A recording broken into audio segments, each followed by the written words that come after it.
মা তো মাই হয় আর বাবা তো বাবাই হয়, আর মা বাবার ভালোবাসার জায়গাটা কেউ কোনো দিন পূর্ণ করতে পারবে না।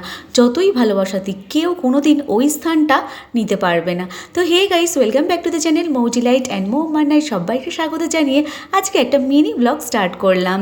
ওই প্যাকেটের মধ্যে কি আছে সেটা পরে শেয়ার করছি, তার আগে এই গাছগুলো শেয়ার করে দিই। এই গাছগুলো হচ্ছে আমার বাপের বাড়ির বাগানের গাছ, আর এই গাছটা হচ্ছে জাম গাছ। প্রচুর পরিমাণে জাম ধরে প্রত্যেক বছর প্রচুর পরিমাণে আমও ধরে, বাট এই ইয়ারে একটাও গাছে আম ধরেনি, যার জন্য আমার বাবার মনটা খুব খারাপ। বাট জাম ধরেছে বিশাল, মানে গাছ পুরো ভরে গেছে জামে, তার সঙ্গে জামরুল, তারপর এখানে প্রচুর ধরনের গাছ রয়েছে। বাবার বাগান ভর্তি ফলের গাছ। আমার বাবা চিরকালই আমরা দেখে আসছি, যতদিন বুঝতে শিখেছি, ফলের গাছ বসাতে আমার বাবা ভীষণ ভালোবাসে। আর আমাদের বাগানে ফলের গাছ নেই এরকম কোনো গাছই নেই। সে আম থেকে, জাম থেকে, কলা থেকে, লেবু থেকে সমস্ত গাছ আমাদের বাগানে পাওয়া যাবে। তো এই বছরে আমটাই জাস্ট হয়নি, বাদবাকি মোটামুটি সব রকমই ফল হয়েছে।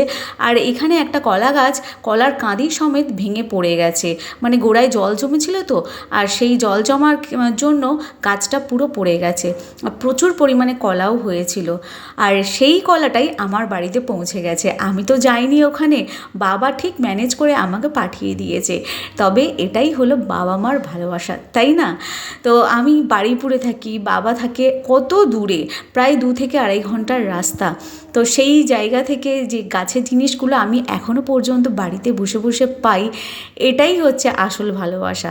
তো যাই হোক, বাবার গাছের কাঁচকলা আমাকে 20টা পাঠিয়েছে, গুনে দেখলাম 20টা। তো এত কাঁচকলা কি করব, কোফতা বানিয়ে, ঝোল বানিয়ে এখন কাঁচকলাই খাওয়া হবে। আর তারই সঙ্গে পাঠিয়েছে আমার ফেভারিট জাম। জাম খেতে তো আমি ভীষণ পরিমাণে ভালোবাসি, বাবা সেটা খুবই ভালো করে জানে। তার জন্য জানে থেতলে যাবে এত দূরের রাস্তা, তবুও কিন্তু জাম ঠিক পাঠিয়ে দিয়েছে, আর অনেকটা জাম পাঠিয়েছে। হ্যাঁ, তবে একটু থেতলে গেছে, ঠিক আছে, কোনো অসুবিধা নেই, চটকে মেখেও তো খাওয়া যাবে। গোটাগুলো বেছে শাশুড়ি মাকে দিয়ে দেবো, শাশুড়ি মাও জাম খেতে ভীষণ পরিমাণে ভালোবাসে। আর আমরা যেগুলো বেঁচে থাকবে সেগুলো কাঁচা লঙ্কা, তেল, নুন এইসব দিয়ে চটকে মাখিয়ে খেতে কিন্তু ভীষণ ভালো লাগে।